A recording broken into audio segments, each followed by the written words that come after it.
In exploring the theme of the web of life, I have thus far discussed two principal topics. First, the web considered as selectivity. Experience considered as what we pay attention to on the one hand and what we ignore on the other. And I showed how the way in which we pay attention to the world creates, isolates, I'm using that as a noun, isolates that we call particular things, events, and persons. And they seem to be disconnected and to be alone because we ignore the connections between them. And I use the analogy of weaving, where the threads go underneath and join on the back in a way that is not seen on the front. So you might say in the unconscious, although I don't particularly like that word because it makes it seem as if it was something rather dead. But on the unconscious side of life, as on the back of the weaving or the back of the embroidery, there are connections which are not published. Now, in the second part of the theme was the web as mutuality. When I discussed the way the existence of a web, the existence of cloth or anything like that, depends on a mutual support of the warp and woof. And this miraculous thing occurs that when the things support each other, being comes into being, cloth comes into being. And so in exactly the same way, our world is a manifestation of relativity. And this requires a balance, a combination, a relationship of opposites in every domain of life. And although these opposites are explicitly different and even antagonistic, they are implicitly one. And that's the secret. See, these two secrets that we went into. The connection between what are supposed to be separate things and events, and the mutual unity between what are manifestly, that is to say openly, for purposes of publication, opposites. Now this afternoon I'm going to take two other aspects of the web. The web is a trap, like the spider's web is a trap for flies. Also, the lovely embroideries are worn by women as traps for men from a certain point of view.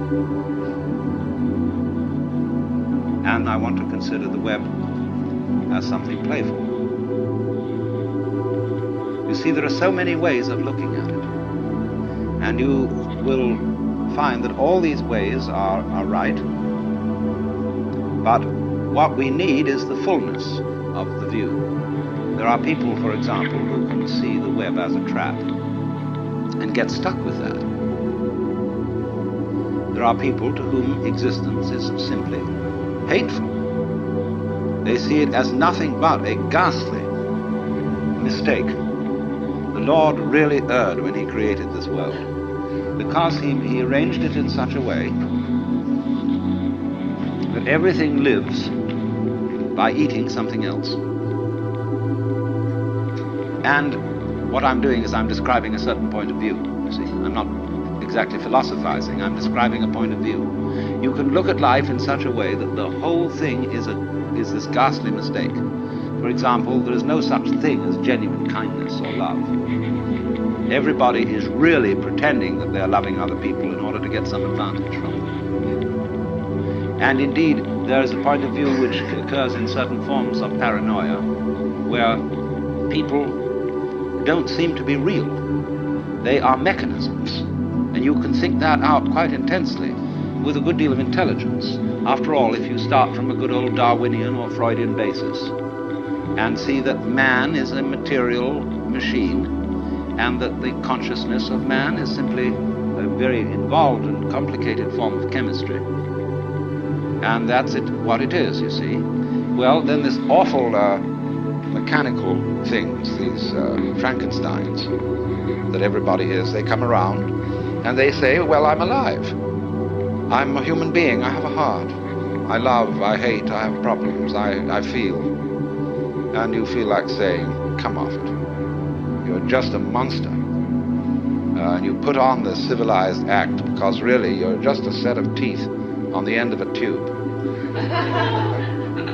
And you've got a ganglion behind those teeth, which you call your brain or your alleged mind. And this thing is really basically there for two purposes. One, to be cunning enough to get something to eat, to put down the tube, and the other, you know what, Mr. Freud's libido. And everything else, you see, can be construed as an elaborate, subtle way of pretending that that's not really what you want to do. But you do. But you put on a great show. Now, some people, according to this view, get mixed up. They so repress that what they really want to do is to eat and to screw, that they get involved in higher things that are the masks for these activities, and think that that's the real purpose of life. And then they become what's called neurotic. And because they get involved in being pure camouflage. So that's what's called escaping from the facts, not looking at life, not looking at reality correctly. Now, this is a very strange thing, you see, that it is partly true that the universe, so far as its biological aspect is concerned, is this weird system that lives by everybody eating everybody else.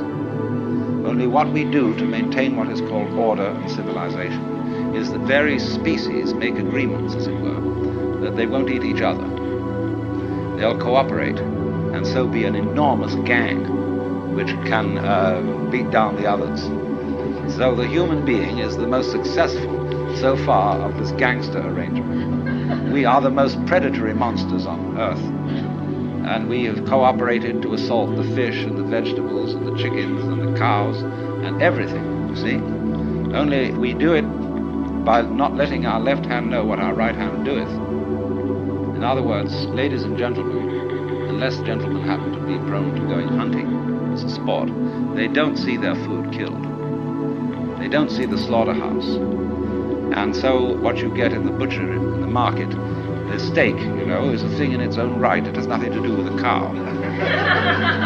A steak is a thing shaped thus and so, and it looks as if it might be like a banana or something like that, you know, and nobody worries. And when a fish is served up, it does indeed look like a fish, but it's not the squiggly, squirmy fish that comes out on the end of a fisherman's line.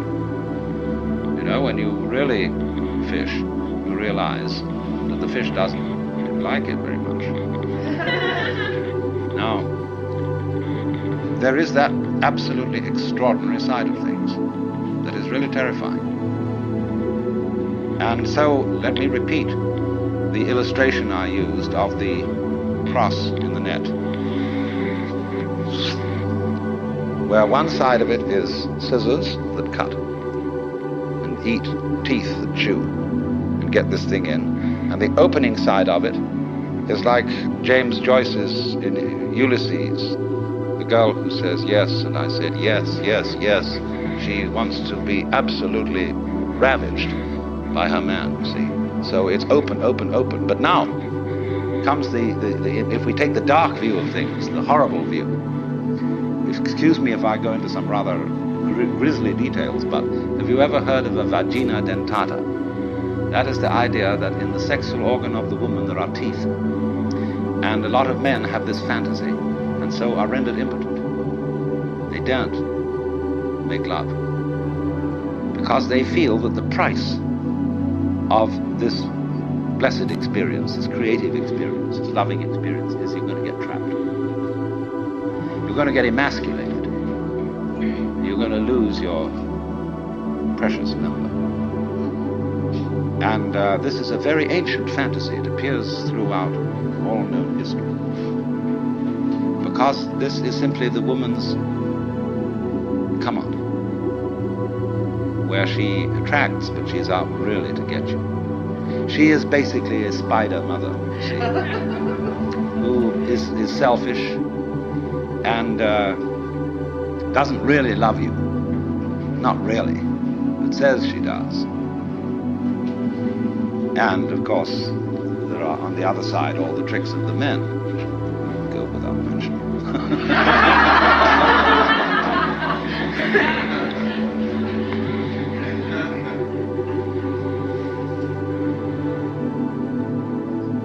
So this is a view of the world as a system of mutual exploitation and of maximal selfishness. Now, everybody should do in their lifetime sometime two things. One is to consider death, to observe skulls and skeletons, and to wonder what it will be like to go to sleep and never wake up. Never. That is a very gloomy thing for contemplation, but it's like manure. Just as manure fertilizes the plants and so on, so the contemplation of death and the acceptance of death is very highly generative of creative life. You get wonderful things out of that. And the other thing to contemplate is to follow the possibility of the idea that you are totally selfish. That you don't have a good thing to be said for you at all. You are a complete, utter rascal. Now, the Christians have avoided this, because although they say in their Episcopalian form of confession that we have erred and strayed from thy ways like lost sheep, and we have followed too much the devices and desires of our own hearts, too much, we have offended against thy holy laws, we have left undone those things which we ought to have done, and we have done those things which we ought not to have done, and there is no health in us. But it ought to be different. And we're going to do our best to amend with the help of God's grace. And that is a real con act. Because if you equate health with genuine love and perfect unselfishness, then in that sense there is no health in us when we look at ourselves from this point of view. Now, when you go deeply into the nature of selfishness, what do you discover? You say, I love myself, I seek my own advantage. Now, what is the self that I love? What do I want? And that becomes an increasingly ever-deepening puzzle. Now, I've often referred to this when you say to somebody else, I love you. It's always rather disconcerting to the person to whom you say that if you imply that you love them with a pure, disinterested, and holy love. They automatically suspect it as being a little bit phony. But if you say, I love you so much I could eat you, that's an expression, it's a way of saying to a person, you attract me so much that I can't help it. I'm absolutely bowled over by you. I'm gone. And people like that. Then they feel they're really being loved, that it's absolutely genuine. But now, I love you so much I could eat you. Now what the devil do I want? I certainly don't want to eat the girl in the sense of literally devouring her, because then she'd disappear.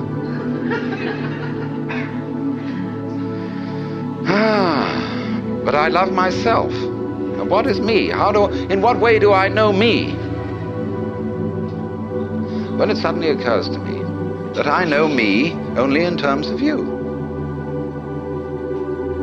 See, when I think of anything that I know and that I like, then it's always something that can be viewed as other than me. I can never get to look at me, real me. It's always behind. It's always hidden. And I really don't know it well enough to know whether I love it or not. Maybe I don't. Maybe it's an appalling mess.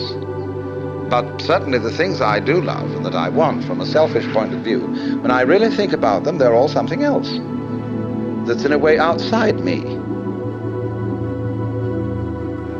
Now, we saw that there is a reciprocity a total mutual interdependence between what we call the self and what we call the other. That's the warp and the woof. And so if you are perfectly honest about loving yourself, and you don't pull any punches, you don't pretend that you are anything other than exactly what you are, you suddenly come to discover that the self you love, if you really go into it, is the universe. You don't like all of it. You're selective about it, as we saw in the beginning. Perception is selection. But on the whole, you love yourself in terms of what is other. Because it's only in terms of what is other that you have a self at all. So then, I feel that one of the very great things that C.G. Jung contributed to mankind's understanding was the concept of the shadow. That everybody has a shadow, and that the main task of the psychotherapist is to do what he called to integrate the evil, to, as it were, put the devil in us in its proper function. Because you see, it's always the devil, the unacknowledged one, the outcast, the scapegoat, the bastard, the bad guy, you see, the black sheep of the family. It's always from that point, which we could call the fly in the ointment, you see, that generation comes. In other words, in the same way as in the drama, to have the play, it's necessary to introduce a villain. It's necessary to introduce a certain element of trouble.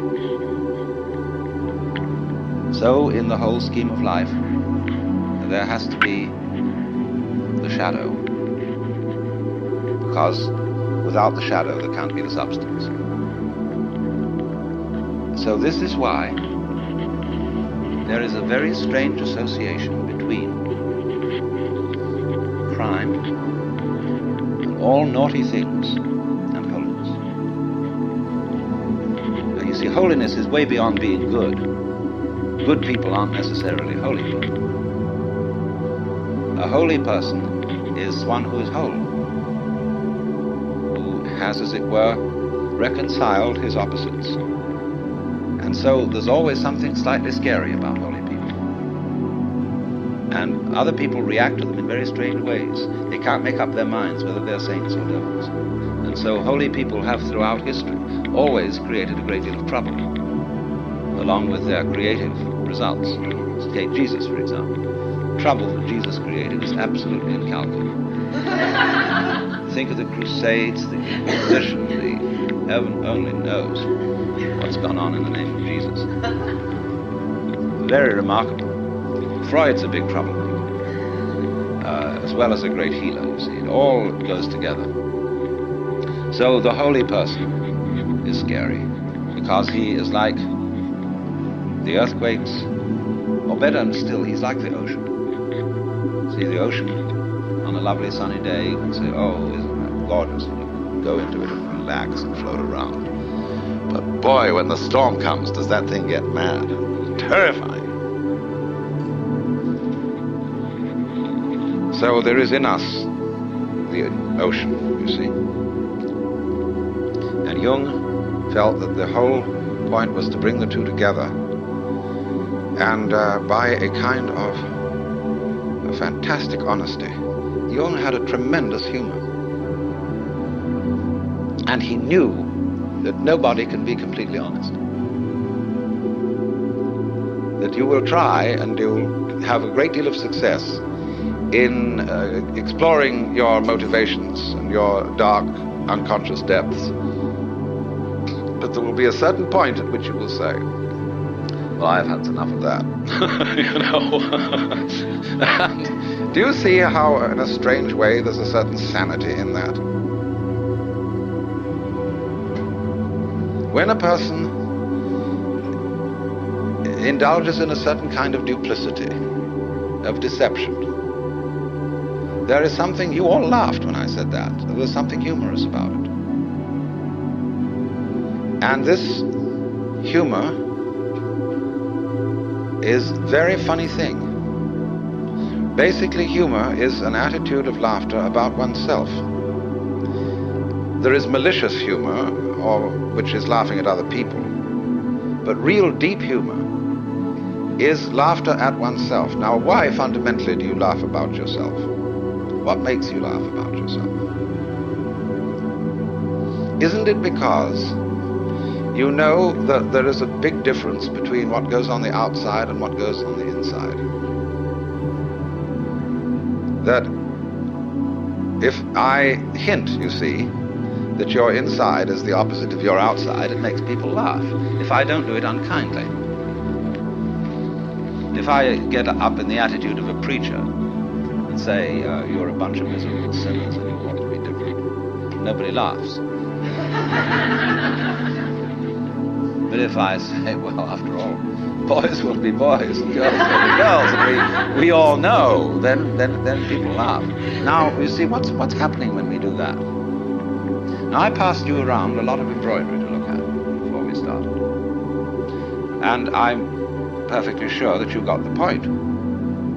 That there's a big difference between the front and the back. In some forms of embroidery, the back is very different from the front because people take shortcuts. In the front, everything is orderly, and it is supposed to be kind of messy on the back side. See, which side will you wear? You've got to be sure you get the front in front and have the back in the back. The back has all the little tricks in it, all the shortcuts, all the lowdown that people don't acknowledge, you see.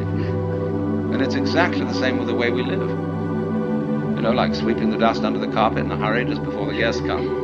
I mean, we do ever so many things like that. And if you don't do it, if you don't think you do it, and you think, well, really, my embroidery is the same on both sides, see? Well, you're deceiving yourself. Because what you're doing is you're taking the shortcuts in another dimension, which you're keeping out of consciousness. Everybody takes the shortcuts. Everybody plays tricks. Everybody has in himself an element of duplicity, of deception. Because you see, from this point of view that I'm discussing, where the web is the trap, to be is to deceive.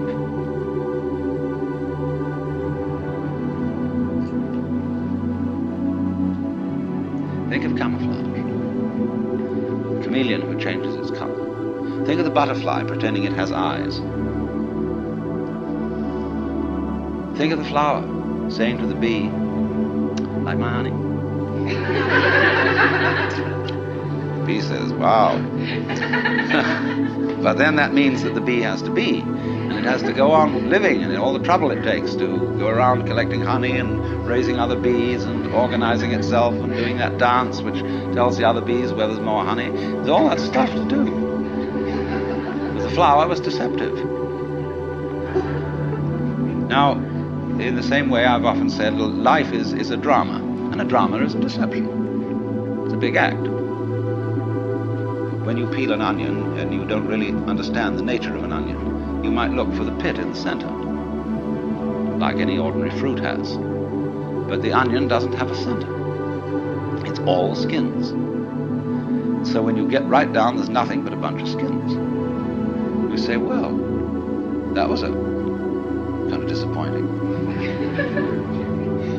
But of course you have to understand that the skins were the part that you eat. Well, in rather the same way, you see, you find when you explore yourself and your motivations, and you go through and through and you try to find out that thing which is really genuine. That's why in Zen discipline, they give you koans which require a perfectly genuine act. An act of total and absolute sincerity. And people knock themselves out trying to do this thing, but they always know that the master's going to catch them. Because he reads their thought. Do you know that story of von Kleist about the man who had a fight with a bear? And the bear could read his thoughts? so that the only way of hitting the bear was to do so not on purpose, because the bear would know in advance. So it's the same in working with a Zen master. You have to do the genuine act not on purpose. But since you're put in a situation where it's rather formal and you're supposed to do it on purpose, you're stuck, you see.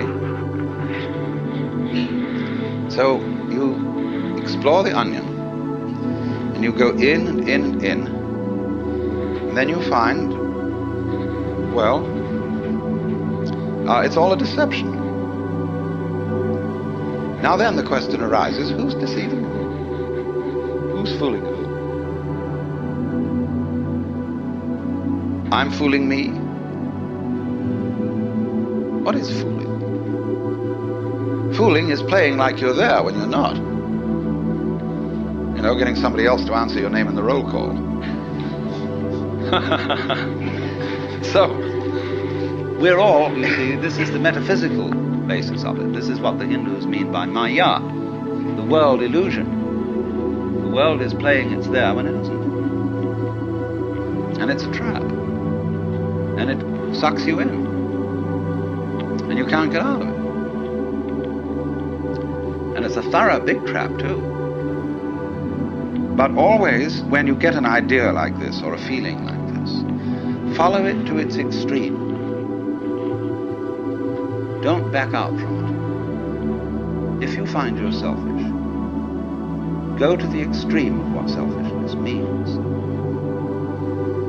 Confusion largely results from not following feelings or ideas to their depth.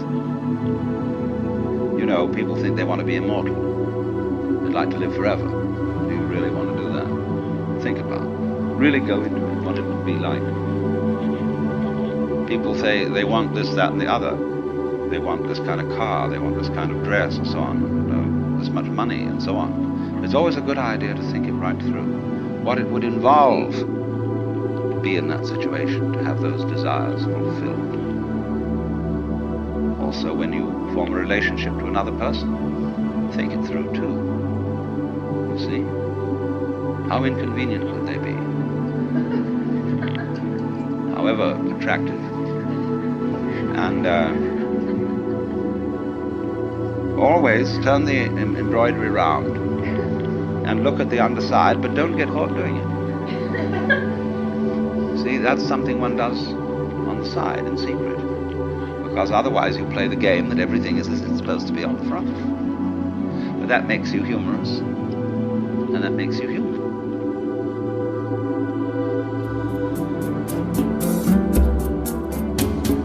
Out of Your Mind now continues with the next lecture from the Web of Life lecture series.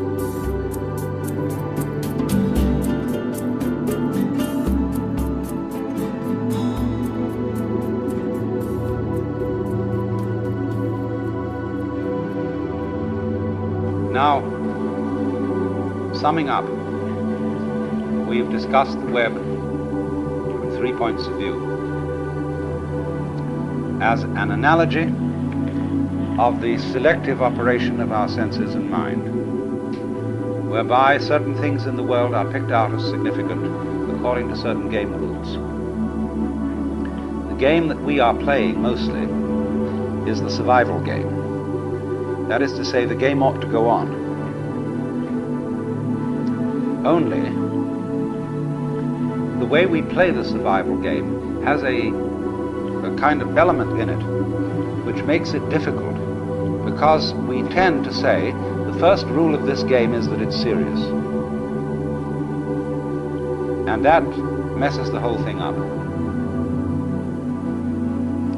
So you have to watch out, in other words, when you play, for contradictory game rules, self-contradictory game rules, because if you get mixed up into them, the game ceases to be worth the candle.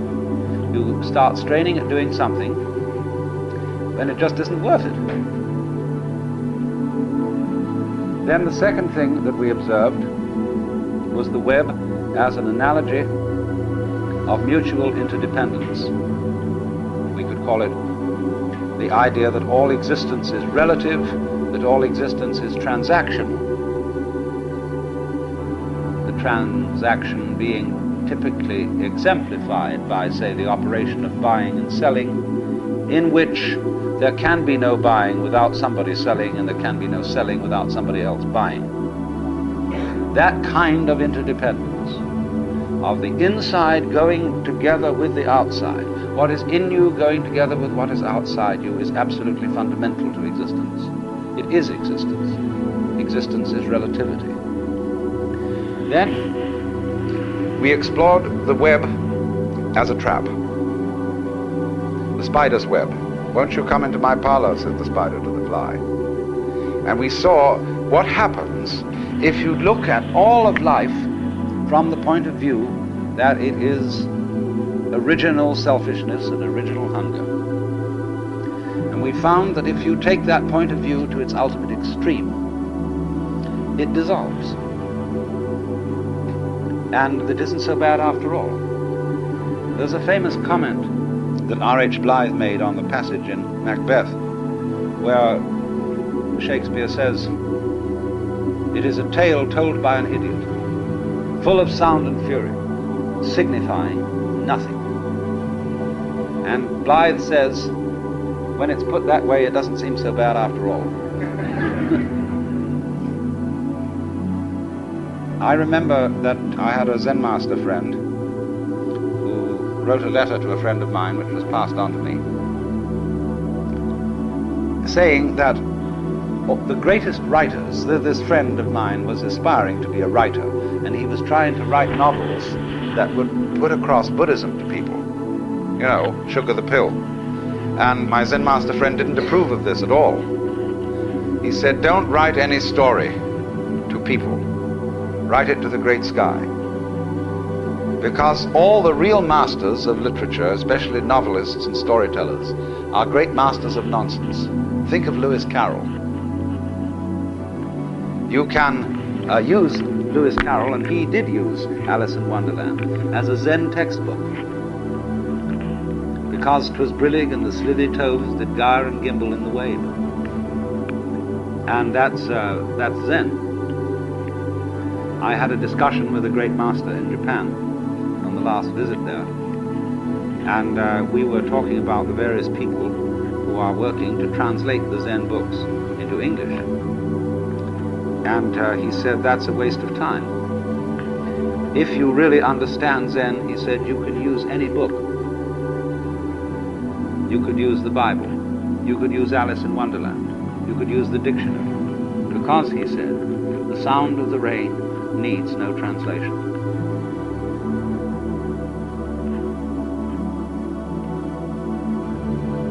So what does the rain say?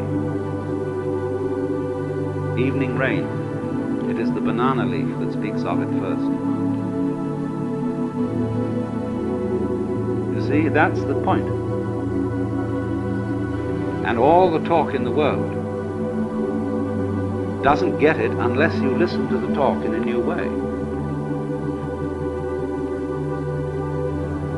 The sound of the rain needs no translation. So you see, there's something going on. This web may be looked at as pattern. And the world is basically patterning. What else do you do when you come to think of it? When you eat, you are turning food into the pattern of your skeleton, your muscles, and your nervous system. That's a pattern. And you say, you see, basically, hooray for that pattern. That's great, it's terribly interesting. But then you want other patterns. You like to look through a microscope and see the patterns that exist in the small world. You like to look through a kaleidoscope or a teleidoscope and see the patterns. You like to have paintings around and see the patterns. You like to watch the water play. You want to watch the birds go and the clouds and all that. Fascinating patterns. And that really does, doesn't it, seem to be the point. I mean, what do you do when you're very rich and you want, let's take some rascal of ancient times who became very rich by all sorts of skullduggery and warfare and so on. He got himself a suit of armor, a beautiful sword. And he had the armorer make the most intricate patterns, arabesques, of inlaid gold on the steel. Why? Because it's, as they say among the Pennsylvania Dutch, it's for nice. It's a great thing to have all that jazz. And that's what we go for.